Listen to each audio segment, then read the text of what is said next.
You would never make it in my shoes. My life has been one long nightmare, and it still is. I've suffered far more than you have. Far more. The amount of pain and anguish and depression and deprivation and trauma that I've suffered in my life would break 10 of you. I have the right to call you all kinds of horrible names, to insinuate that you are a cruel person, a heartless person, a monster, a Dr. Frankenstein. I challenge anyone to prove anything that I've said.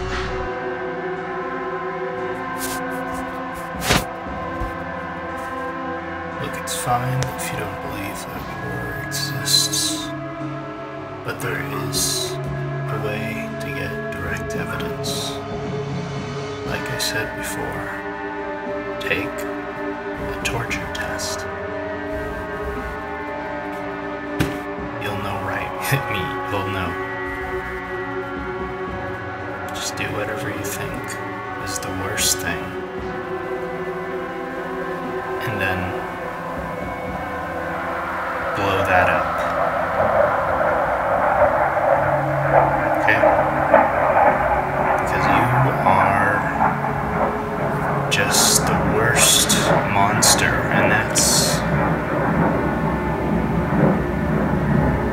just the truth. Without even knowing it.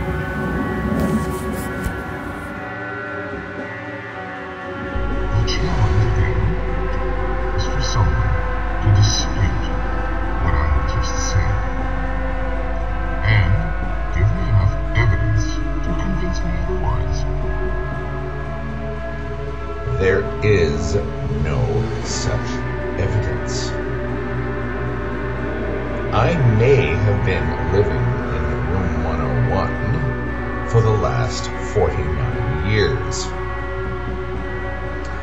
There's no agony detector out there to judge what the experience of my life has been. I'm often stopped, sort of cold, as it were, or struck dumb in fascination by the thought that it's entirely possible that I have had the very worst that life has to offer. Conversely, I might have had the very best.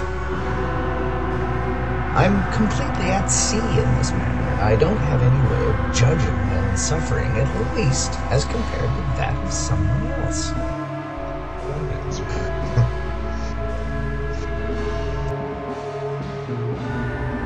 It's finally you, just the others, moving in the void, coming into various configurations with one another, but ultimately, obeying the same fundamental laws.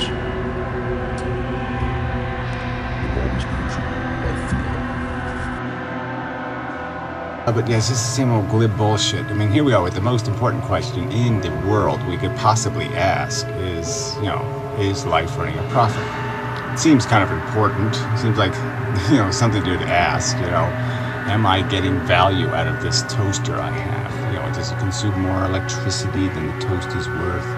Seems like a kind of an important question. But to these guys, these philosopher types,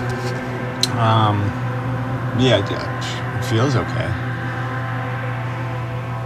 That's what a philosopher does. He talks about how it feels. It could be that there are eighth dimensional aliens who are observing us. It could be that we're all living inside a virtual reality. And in fact, some people assert that that's quite likely, given the finely tuned constraints, etc., etc. It's an answer to a question that doesn't concern me very much. And I am uniquely, maybe, uncommonly comfortable with uncertainty. It does not make me feel better to believe in something that isn't true. The highest joy is finding out, not deciding that it's already been answered by someone else. I'm okay with not knowing. How did we all get here? What is our purpose in life? Does it mean anything to say we have purpose? Let's find out. Let's continue to explore that. Leading up to a certain thing and realize that if any of these things did not happen in this order, the way that they did, well, you would not be here now, you wouldn't be doing this, or you wouldn't have met this person. And so you start thinking and imagining that these things were orchestrated to be this way. If you hadn't, forgotten your keys and had to go back to the house, this other thing wouldn't have happened. You wouldn't have discovered that, or you wouldn't have looked under the couch cushion and found this other thing instead. Whatever it is, we always see patterns like this, and we do get the impression that they're determined for a reason. And not winning the lottery is the same sort of thing, because there's these trials that I have to go through, wherein I have to experience these things in order to sharpen my character. I have to go through these trials to make me a better person before I could be, if I was rewarded with great wealth, then I would be shallow and vacuous. So there's the reason for that too. We justify either side of these things, and so it does look like things are being determined by outside forces that don't make any sense. It just seemed like, if I ever did win the lottery and suddenly had $100 million, well, it would be the next day that I would, be diagnosed with cancer or something like that. And it just seemed to be this deal that I'd worked out with the universe. And, I play the lottery too. It's not that I play the lottery with the expectation of winning, but, like you, the daydream is worth $1.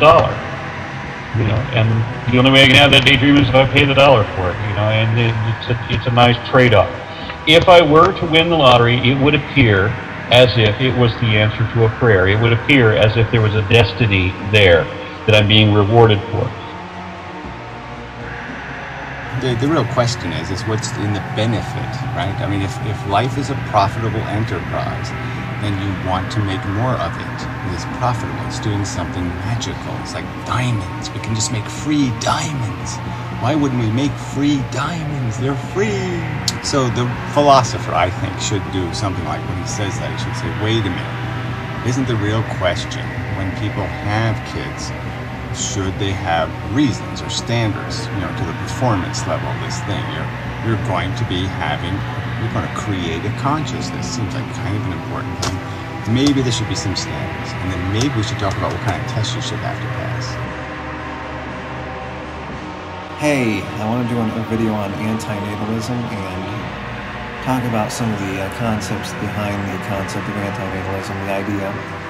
And I would consider myself an antinatalist, and what the antinatalist pretty much believes is he's pretty much against any kind of the extinction of the continuation of the human species. And I think antinatalism has a lot to do with the human species, because it doesn't really consider animal life, any kind of animal life or insect life outside the human species, or any kind of mammalian life outside the human species. It pretty much says, stop nataling, stop having babies. Natal, that has to do with babies. And I would say that I'm pretty much against procreation, though I would give opportunity for, in the right circumstances, based off of some kind of democratic decision, to have some kind of program where we gradually reduce the population, and that's basically the most humane way possible, other than some kind of catastrophic event, which is something that the antinatalist doesn't necessarily advocate for. But if that were the case, hopefully the catastrophic event would be big enough that it wouldn't be something that would wipe most of us out, only to leave the rest of us scavenging like cockroaches and rats out in the wastelands.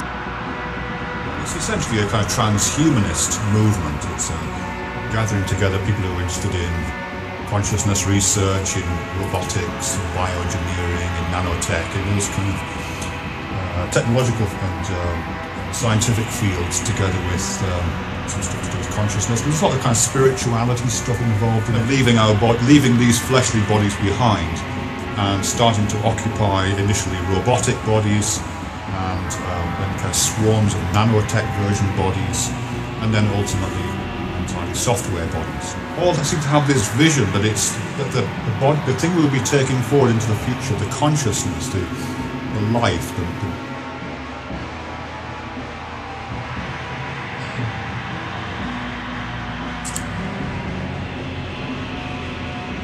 Don't tell me that I don't know what pleasure is. when I've pierced with cold steel and sterile the parting moist, wet, slick lips, the prefect of perfection, and that little glistening pink mound to erecting mountain of carnality, slicing precocity into gaping wound, into barbarous white bleeding in red orgasm. No, no, no, don't tell me that I don't know what pleasure is, when I've burned the eyes of this entire recollection, a brief and well-lived, now extinguished, not too very much missed self-obsession, in which I've played the part of victim and swallowed gallons and gallons of repression. Oh, sweet violence of vicious insignificance, you rapturous, thick bane of penetrating insanity, always fucking me in every hole, always making sure that I know how gaping mad we are, always reminding us that no one down here, nope, no one down here is really ever in charge, always reminding us. We're going to finally reach a point, if not already, where we can't go any further. And we already have nuclear bombs. All it takes is one insane crazy guy to let those go loose in wherever they're holding the bombs somewhere. And all it takes is one person. And the more we advance in technology, the more we're recognizing that the smarter we get based off this technology, the more likely we're going to go extinct based off of the abuse or the existential recognition of this life that we're living and the world that we're living in, and exactly what we're not accomplishing, and how that has an effect on the inevitable demise on the human species and all species on this planet in general, all life, all sentient life. And I want to talk about people's perceptions and the excuses, like I've touched on earlier in some other videos, about people's perceptions and how they perceive the truth, if they perceive the truth, based on my own experience and how I perceive the truth, and recognizing how dismal and the dismal nature, the depressing nature, the hopeless nature, the pointless nature of the reality that we're living in. When someone begins with the question, is something real or not? And they're going to try to do the great real shakedown, and they use the word real, or is it not real, and this kind of stuff. From a person who comes at it through ontology, there isn't anything that isn't real.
It seems kind of important.